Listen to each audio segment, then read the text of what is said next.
Hello bright beautiful world and welcome back to my channel. It's another Friday, so I have a book review for you.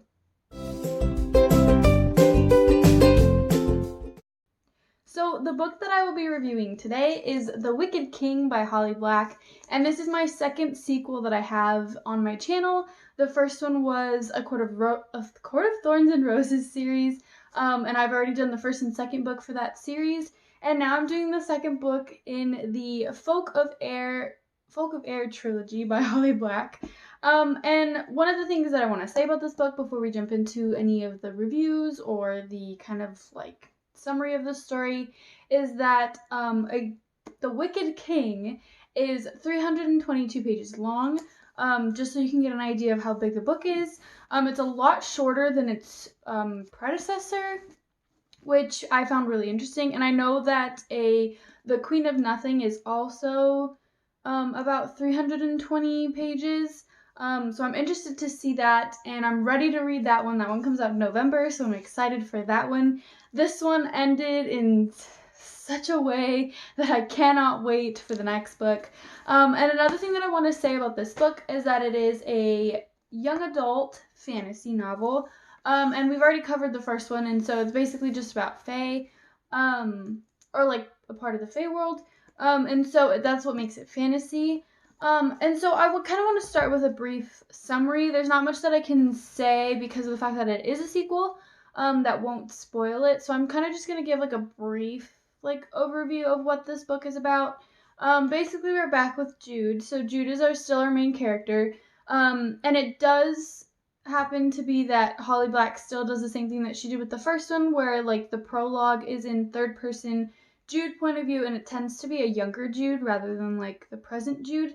It's past tense, third person point of view Jude, and then as soon as chapter 1 starts, it's back in first person point of view Jude, and it's kind of like the present time, which I think is really interesting, and I thought is a really like great tool to use. It's kind of interesting to see like the differences. So that's the thing that I want to say about that. Yeah, we're just back with Jude, and Cardan is still there.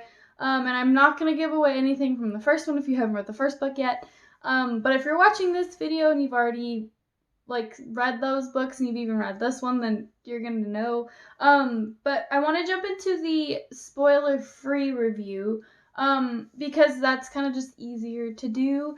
And again, there's not much that I can say without it spoiling anything, but I do want to say that it's a really great book. Holly Black has a really interesting like writing style and the way that she kind of portrays her characters. So I think that she's a really great person to read, especially if you're like interested in like losing yourself in a world. She has great world building. There isn't anywhere that I can't see the world, that I don't know like what's happening in the world. And just as like the first book, this book also has a map in the front. So any of the places that are mentioned within the story, you can actually look and see like on a map where they would be. So I think that's really cool. World building is great. Character development is great. Character relationships are really interesting. I thought she did a really good job of writing some of those relationships between the characters. So I thought that was another plus. Some things in terms of like the negative, I guess I would say. I felt that there were some areas where there could have been like character development or character growth, and there just wasn't. It felt like for a couple of the characters there wasn't enough like room for them to grow, I guess, if that makes sense. Like the first book definitely felt like it was setting up the world, setting up the characters, setting up the story, putting us in this place, that's a part of Jude's story. It's Jude's, telling of what's happening to her. And I thought it was a really great setup, and it was a great length to kind of get you started with the characters and started with the story. And I felt like this was a great continuation. Like as soon as the book started, I was able to jump right back in, and I knew where I was, and I was right back in that world with the characters again.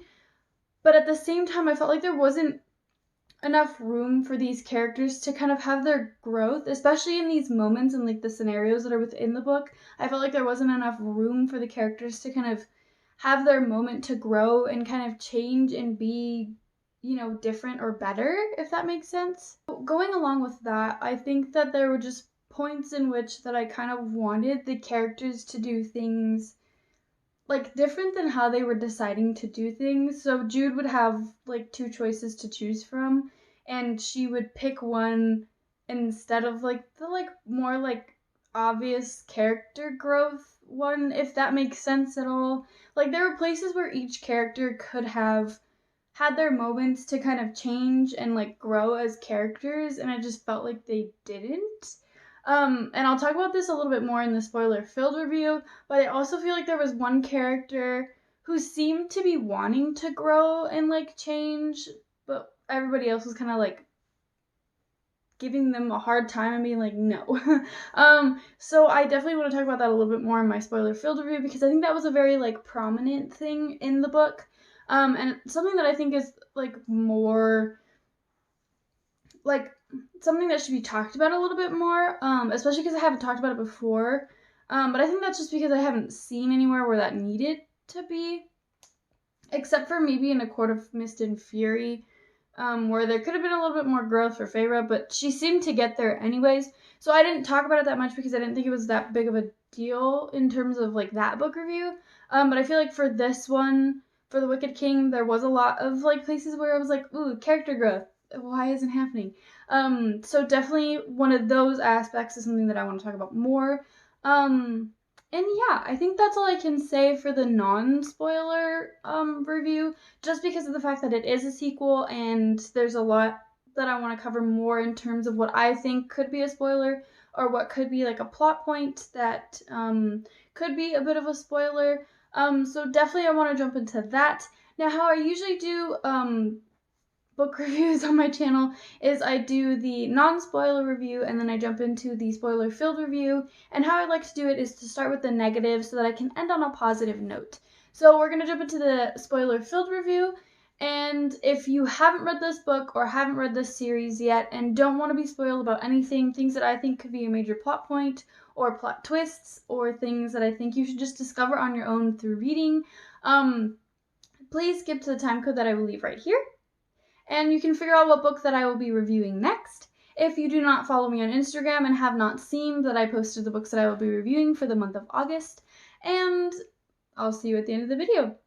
So we're going to jump right into the negative aspects or things that I thought could have been improved on, because there was just a couple notes that I had while reading, and there were moments where I was really frustrated with the characters or really frustrated with moments that happened in the novel. And I don't know if it's because of the fact that it's a smaller or like shorter book than its predecessor, but I had kind of like the opposite reaction from the first one. If you've seen my book review for the first book, The Cruel Prince by Holly Black, I do believe that I mentioned the fact that I thought that it could have been shorter or that there were some moments that I thought could have been like compressed. And there was also a moment in the middle right before like a major action point or like major like plot point that I had to put it down because I was starting to feel a little bit like dragging, I guess, or like I felt like there was too much kind of description on Jude's training rather than like getting into like the action and doing more stuff, I guess. And I had the complete opposite reaction with this book. I wanted more. I wanted it to be a little bit longer. I wanted some moments that I'll kind of talk about in this spoiler-filled review that I thought could have had a bit more meat to them and could have been expanded a little bit more because they just felt really short and I wanted there to be more. So most of my notes will be about like needing more or wanting to see something different. So we're gonna get right into that. If I look off to the side, it's because I have my notes over here. So we're gonna get right into it. One of the like main things that I had while reading and even after I had finished the book and kind of like put it down to kind of like think over how I felt and all of my thoughts, I needed more Cardan. There wasn't enough Cardan. Like the whole point of the story, I guess that's not true. In my thought process, I thought that, Cardan is supposed to be like the main character or, one of the major main characters. And I get that it's Jude's point of view, it's Jude's story, and it's like her, supposed to be her as the main character, but Cardan is supposed to be like her male counterpart, like the second main character. Like if Jude weren't there, then Cardan would be the main character. And I just didn't feel that there was enough of him in a sense. And maybe that's just me wanting more because I love Cardan so much. He has to be my favorite character, even though he's supposed to be like so terrible and so wicked and so cruel. But I really, really love Cardan, and I think he's my absolute favorite character out of this entire series, just because of the fact that he seems to be more dynamic. And Jude is very dynamic in herself. She has a lot of history with like, the Fae and, the humans, and with different characters and different family members, and like she's very, diverse and has like a lot going with her. But I just feel like there's more to Cardan that we're not seeing yet. Like we get little bits about him, and like we get to see more about him, but there's just not enough. Like, so we're introduced to his mother in this book, and we see points with her, and she's talked about quite a bit, because Jude uses her because she's a prisoner in the Tower of the Forgotten. And, Jude talks about her, and she uses her for information, and uses her to get information to Balkan, who's also in the Tower of Forgotten. But there's not enough. Like, she has a conversation with Cardan about his mom, and I get he was under the influence of poison, but at the same time, I needed more. Like, there wasn't enough to like give me this feeling that we know his mother, we know what happened to his mother, we know what happened with his mother, and then we see her at the very end, and she's kind of like a woman of the court now. I don't know. I wanted more information, and I'm hoping that maybe in the next one, because the next one, the Queen of Nothing, is supposed to be like the last one. It's only supposed to be a trilogy. There's not supposed to be any more after that. And that's not saying that Holly Black will, write prequels or even sequels to the trilogy. Later on, she could always do that. But I wanted more, and I feel like if we don't get that explanation, or if we don't get those moments between those characters, it won't make sense. And because of how it ended, I feel like we won't see most of the things that happen within a couple of years, I'm guessing. I'm not entirely sure where the Queen of Nothing will start. But I really want some of these things to be explained and kind of closed up, and they're not. And I wanted more, so I wanted more of Cardan, but I also wanted more of Cardan and Jude together, and I expected them to have more moments together because of the fact that she's controlling him, and she's kind of basically the one in charge, and he's just like a coy, like a decoy king, like she's kind of controlling him behind the scenes, and I just felt like there needed to be more of them together. Like, if they're gonna be working together, then they should have more screen time or page time, if you will, together. And they just didn't seem. And I get that Jude doesn't want to be alone with him. Like, she constantly mentions how she doesn't want to be alone with him. But I feel like in order to have that character development, as I mentioned before, and that character growth, Holly Black really could have pushed her characters and had Jude and Cardan be together. And there's a moment or two where they are alone together, but it wasn't enough. Maybe I'm just expected more out of like the romance aspect, and I shouldn't have, because it's not a romance novel, it's just a fantasy novel.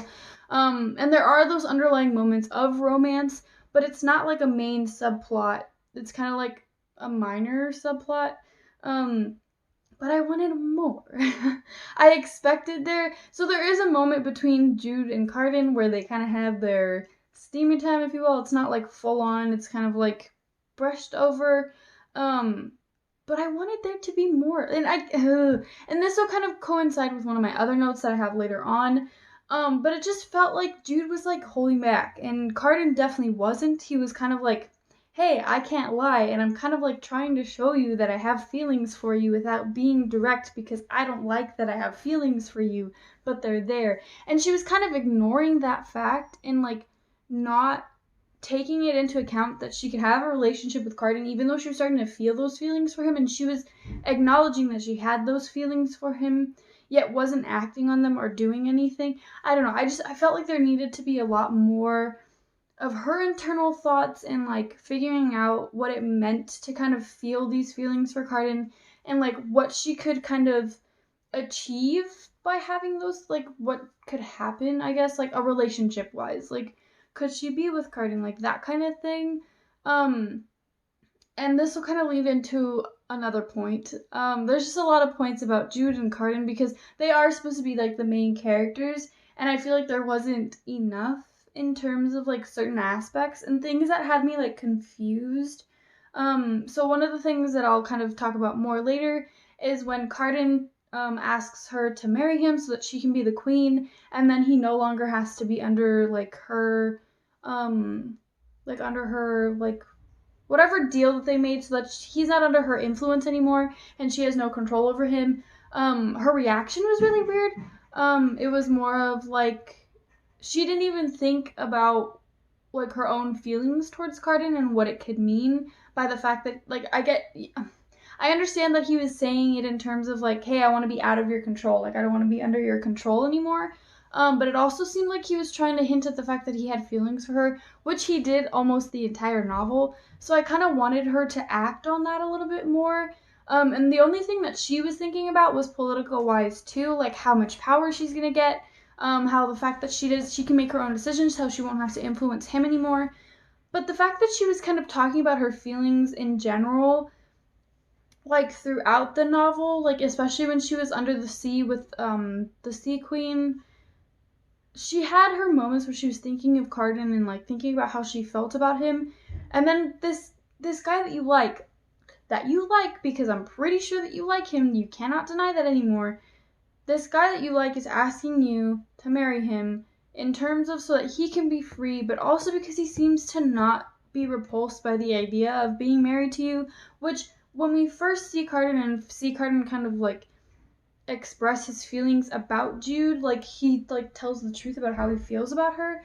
He says that he was repulsed by the idea, but he doesn't seem to be repulsed by that anymore. And the fact that he wasn't like repulsed enough to kind of like not ask her to marry him, I felt like there needed to be a moment where Jude was thinking about her feelings about Cardan and about like the situation, and she was only thinking politically and not like any other way. And I get that Jude is supposed to be like this, spy, assassin, like badass chick, and I get that. But we all have feelings, and I wanted her to kind of focus on those feelings more than just kind of like letting them be loose and like out there. So yeah, I just needed more on that. And I mentioned this already, but I felt that there were like this book was a little bit too short. I felt there were moments that could have been longer. Especially the moment where they're trying to set up this like whole like ploy for the sea folk so that they can like try to attack Oak and like steal Oak or whatever. And it's during Taryn and Locke's wedding, and I just felt like it was too short. I felt like there were like everything just felt a little bit rushed. Like Jude was kind of like going through this like part of her life really quickly. And that could be used to kind of show how, like, internally how Jude feels. But at the same time, this is present tense, so I didn't expect it to be so quick and for her to feel, like, so scatterbrained, I guess, if that makes sense. I wanted her to have, like, more time and, like, to be less rushed and to, like, feel more, like, sure of what she was doing, and she just didn't. It felt like she was stumbling through some of these moments, and I get that she's not going to know like what to do for every situation or how to do like things for certain situations.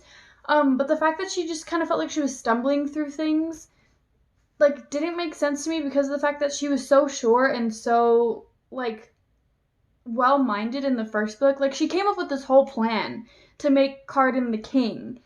And yet like this book she just doesn't know what she's doing. Like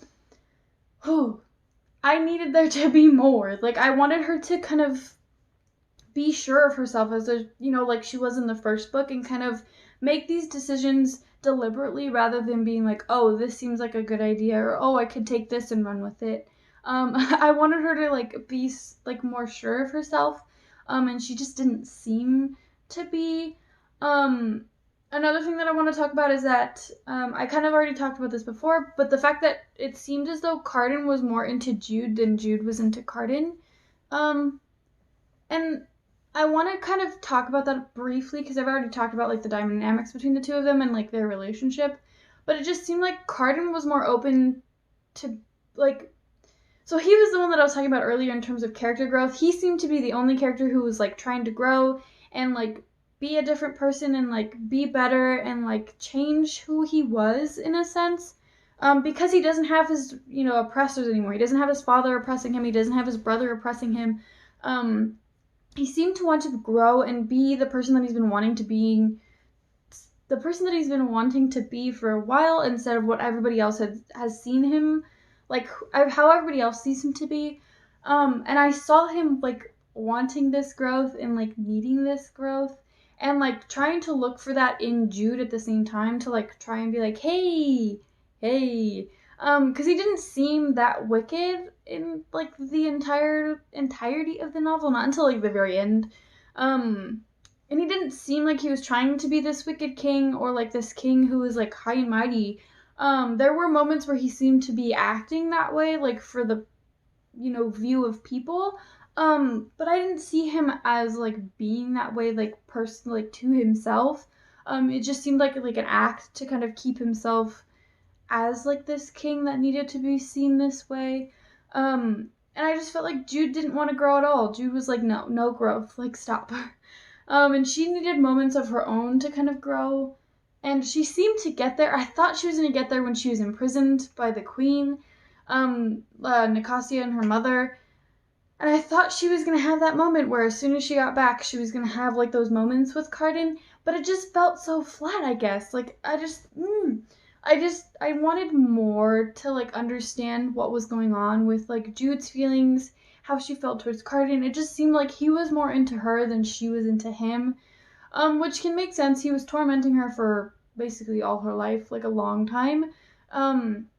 So it would make sense that she'd be like, I'm not into you, or like, I don't know how I feel about you. I feel like I like you, but I'm not sure. But at the same time, I needed more clarification, I guess. I wanted to completely understand what was happening there. And maybe in the next book we'll get a bit more about that, but it just seems like the next book will be more about Jude and Taryn rather than Jude and Cardan. And Cardan is my dude. I need more of Cardan. Another thing that I wanted to talk about was the moment with Locke felt very like unresolved. So Locke basically tries to kill Jude the night before his and Taryn's wedding. And it's supposed to be like the bachelor party or whatever, and like Locke and his group of like friends or whatever are like chasing her through the woods as she's going to Maddox's house to like stay the night with Taryn and Vivi and Heather, because that's how like Taryn wanted to spend her night before the wedding. And basically he terrorizes her and tries to murder her and steals her gift to Taryn, which was the 2 earrings that make her like prettier or whatever. And so I felt like that moment wasn't resolved completely. And there is a moment near the end where Jude kind of sees Locke and is like, hey, you tried to murder me. This isn't over yet. And I just felt like that wasn't enough. I felt like there needed to be, like, I get that Jude in that moment was kind of like more level-headed than she usually is. But at the same time, like, this dude tried to murder you. Like, the night before your sister's wedding.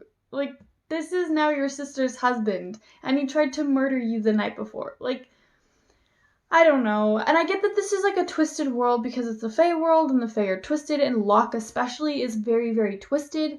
But at the same time, I don't know. I felt like there just needed to be these moments needed to be longer and needed to be kind of more explained than they were. There just wasn't enough explanation for me to be like, yeah, I completely, feel that this is resolved, or this feels like it could be resolved. Like, it just felt like it was like a placeholder for Holly Black to be like, hey, I don't have time to talk about this right now, but we are going to talk about it. Like, it felt like it was a moment for her to be like, hey, don't forget that, yeah, this happened. I don't want you to think that I forgot that this happened. Like, I know that this happened, and it's, yeah, I needed it to be longer, I guess. And Taryn asks what the heck happened, and I get that she's another one I'm going to talk about. But I get that Taryn and Jude don't have like the greatest relationship at the moment, which I can see why, and it's completely understandable. But at the same time, at this point, I get that she's still trying to be like that good sister and like, oh, let Taryn let her live how she wants. But at the same time, if I were her, I would have been like, look, your husband tried to kill me, and I can't let that go. And I get like the night of not saying anything because she didn't know who it was, and she doesn't want to involve her sister in anything that has to do like with the king or anything that has to do with like the politics, because Taryn has already said she doesn't want to be a part of that. And I get keeping like the wound and all of that secret from her, but as soon as she found out I was Locke, I would have said something. Like I would have said something to Taryn and be like, "Hey, your now husband tried to kill me the night before your wedding." Like, oh, Jude does not make the best decisions sometimes. Another thing that I wanted to talk about was I still don't like Taryn. That's going off of this other point. I still don't like Taryn. I still feel like she seemed to like have a moment of redemption, and then she just messed everything up by betraying Jude again. And I feel like there's a lot of like mini betrayals that aren't like direct betrayals. Like still marrying Locke feels like a betrayal. Asking her to be at the wedding feels like a betrayal because of the fact that she knows she doesn't want to be there, but like Taryn wants her to be there anyways. I don't know. I just felt like there was a lot of like unresolved, like silently unresolved. Like I have that with my siblings all the time where we fight and we kind of just let things simmer and like go away. Like there's no like talking it out, resolving. Like it just goes away. And that makes sense. But this was a big deal and like a big betrayal for Jude. So I felt like there wasn't enough kind of like talking about it and like going over it, if that makes sense. And Taryn just. Taryn is the worst sister ever. And then especially with her teaming up with Madoc at the end. I don't know. I think Taryn needs to go. And then the fact that the Queen of Nothing is supposed to be like Jude coming back from the human world, from her exile, to like save Taryn, I was like, that's not strong enough. Like, I get Jude has like a devotion and a loyalty to her sister that her sister does not have for her. But at the same time, I feel like this is her life at stake, and she's gonna try to put her own life in part to like save Taryn's. I don't know. I need to read it, I think, to figure out what the heck is going on. And to see how I feel about it, just because of the fact that I don't like Taryn, like, at all. And I'm wondering if, like, that's Holly Black's intention, is, like, you're not supposed to like Taryn, but because of the fact that this is still Jude's sister, like, it's supposed to mean something. But I don't like her at all. I don't like her. And I think that she needs to have more character development the same way as Jude, because they're not there yet. Another thing that I wanted to talk about was the fact that Ghost's betrayal came out of nowhere and was also unresolved. The same way as like the confrontation between Locke and Jude because of the fact they tried to kill her. I felt like the Ghost and like his aspect was very brushed over. Like I wanted there to be. So the moment that Nicasia says someone has already betrayed you, I was already trying to think of who could have done it. And automatically I eliminated anybody in the Court of Shadows because of the fact that they were so loyal to each other, and the Ghost definitely didn't, like, he definitely seemed far from being able to kind of, like, the Ghost, Roach, and Baum all were eliminated from my list of who would have betrayed her, because of the fact that they were so, like, closely, like, knit and kind of loyal to each other, that I was like, no, it's not any of them. Like, why would they betray what's already happening? Like, it wouldn't make sense for them. And I was, thinking of, like, Locke or Taryn or even Cardan, like, in terms of, like, betraying her in a sense. Of course, like, Madoc. Anybody from the family-wise, and plus Cardan, I felt were people who would have or could have betrayed her. So when it was revealed that it was a Ghost who betrayed her, I was like, what the, where, when, how, why? I didn't feel like there was enough, like, foreshadowing beforehand. Like, the only bit of foreshadowing, and even moments in the book where we see Ghost, is when it's Jude and the Ghost, and they're kind of having, like, a, like, mock fight, where they're, like, training together, and she beats him, and he says, this is, like, it won't happen again, like, you won't beat me again. And I felt like that kind of was a bit of foreshadowing towards the betrayal. But it was only afterwards that I found out that he was the one that betrayed her that I kind of. It feels like I'm trying to force, like, foreshadowing in there because I didn't find any. Like, the only time that he's in the book is for that training and then to betray her. And so I was like, how are we supposed to figure that out as a reader? when there's nothing that we can kind of like follow along through the reading to kind of guess like, oh yes, he's the one that betrayed her. I wanted there to be more like foreshadowing, or like moments where like he's not there, or moments where like he's giving like he's disagreeing with the group, or maybe where he's giving her false information, and like maybe he says something about Cardan and then Jude goes to Cardan to kind of like ask him about it and he's like, no, that didn't happen. You know, like something like that. I wanted there to be moments of foreshadowing, and there just weren't any, and that just made me frustrated as a reader, because I was like, how was I supposed to figure this out if I wasn't given like the tools to like figure it out, if that makes sense. So I really felt like there needed to be more on his betrayal, and I also felt like it wasn't resolved quick enough. Everybody was like, oh, we can't find him, we don't know where he is, and that was it. Like that's the last thing you hear about him. And if he's not in the next book, I'm gonna be mad, because I want to understand. He was one of my favorite characters, and one of like the ones that I like followed along the most within the first book, and like the moments that he was in this book, like those are the moments that stand out to me, because Ghost was such a prominent and like very like I guess like obvious, not obvious, like he was a very like clear character, and I could see him and I could hear him and I could follow him, and I knew his intentions. And then I didn't, like just this one moment I didn't know his intentions, because it just didn't seem like him. And the only thing that he says in terms of explanation is that I don't serve you, I served, you know, Dorian. I forgot the brother's name. He's only mentioned once in the book, in this book at least. And this was the old prince that Jude was, you know, serving. And he's dead. You know, like that prince is dead. So you don't serve him anymore. You are supposed to serve the new king, which I get it if you don't want to. There was a lot of people who didn't want to serve Cardan when he became king. That's completely fine. You don't have to. But you should be loyal to the Court of Shadows. Like, you know, like, I don't know. I think there needed to be more about that. And then one of the last things that I have in terms of, like, negative aspects, is that Maddox's intentions in terms of, like, with Jude were very unclear. When he found out that Jude was in charge, or, like, in control of Cardan, he acted kind of strangely. I wanted, like, you would think that because of the fact that Jude has this control over Cardan and he now knows about it, that he would in turn try to, like, talk to Jude and be like, hey, we could use him, like, for this, you know, for this aspect or for this aspect.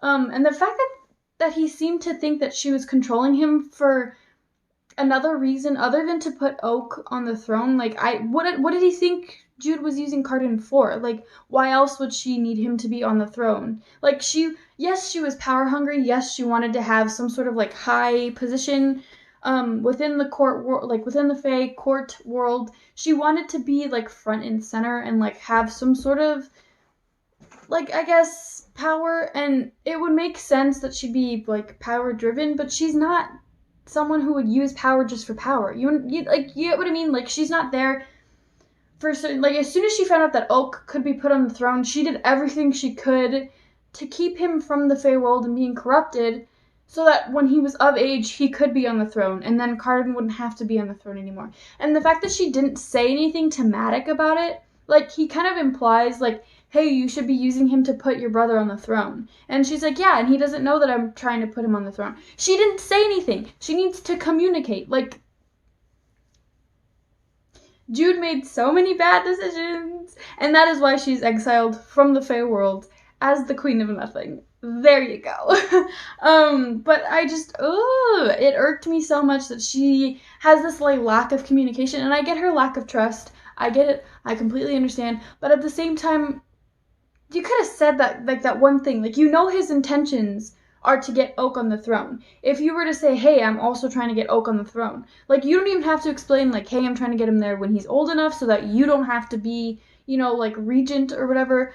Like, you don't have to disclose everything. But if you just briefly say, I'm trying to get Oak on the throne, I'm not going to tell you, like, you know, when or why or how, but I'm trying to get Oak on the throne, that's all you have to say, so that he knows that you're not, like, And I get it's because, like, for the dramatic effect and because, chain of events, certain things have to happen. That's why Maddox, uses Terran to have Cardan send, like, half the army with him and all of that.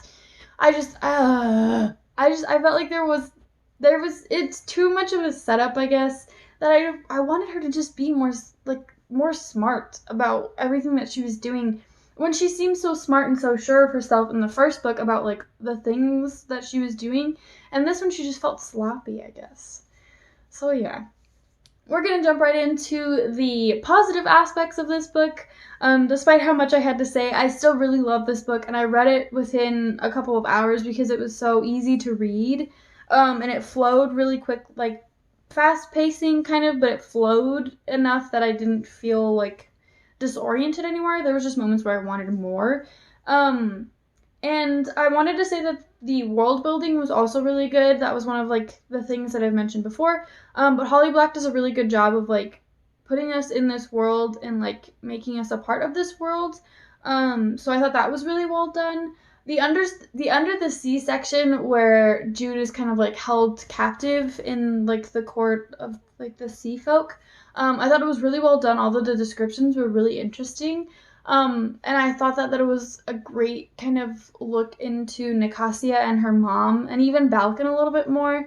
So I thought it was a really great section, and I really liked reading it. I felt like that was also a little bit too, like, brushed over, but it was still really good in my opinion. The action scenes were really well written when Jude is training, when she has her moment with the ghosts where they're kind of like play fighting, or like training or whatever. And then when she kills Balkan, I thought that was really interesting. It went a little bit quickly because I guess, like, she needed to kill him quickly, but I don't know. I felt like he's a Fey Lord who was teaching Cardan how to, like, sword fight, and even though Cardan couldn't, you would think that he would still be skilled enough that he'd be able to, like, block her advances a couple times. And I get that he had a long sword and she only had a dagger, but at the same time, I felt like Jude was both coordinated and, like, well trained enough, and so was Balkan, that they could have had a longer, like, fight scene to make, like, the tension build a little bit more. I felt like he died a little bit too soon.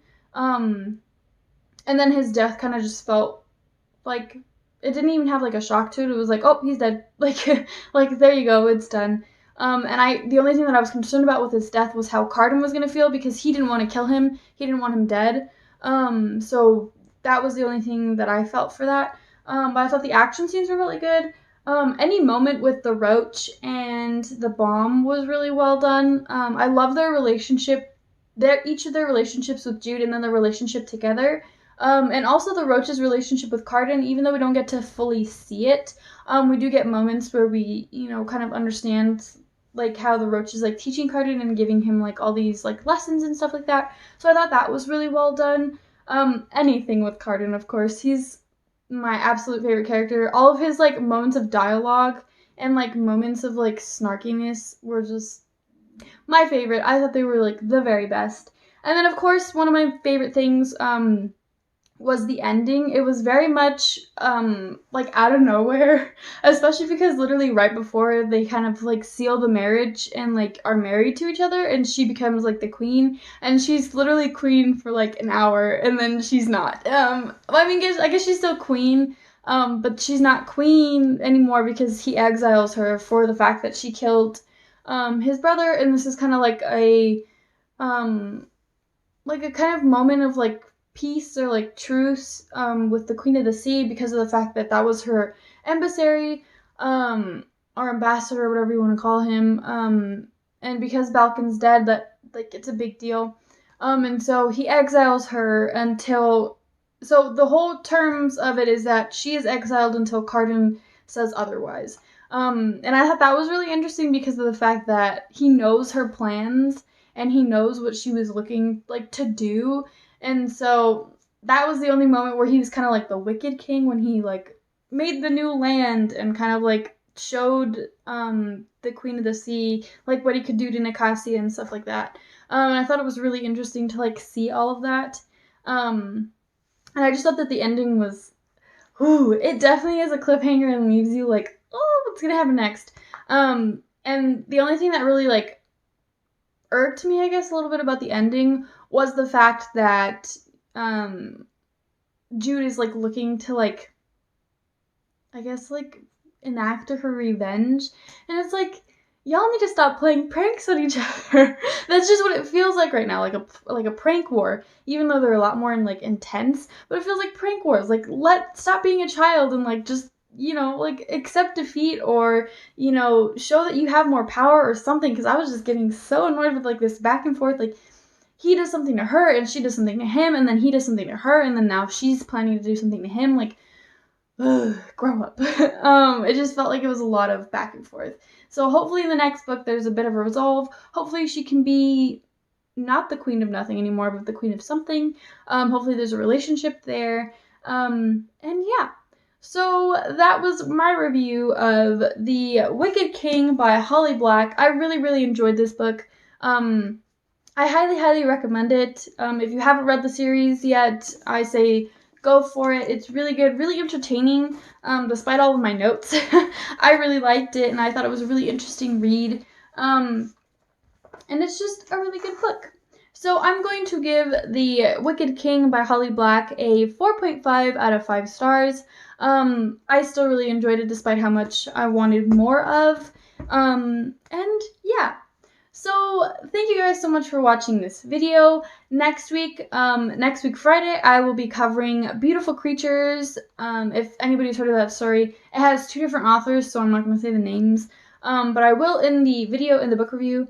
So that is the book that I will be reviewing next. If you liked this video, please give it a thumbs up. And if you like the videos that I have on my channel, please subscribe and click on that bell icon so you can get notified whenever I upload videos.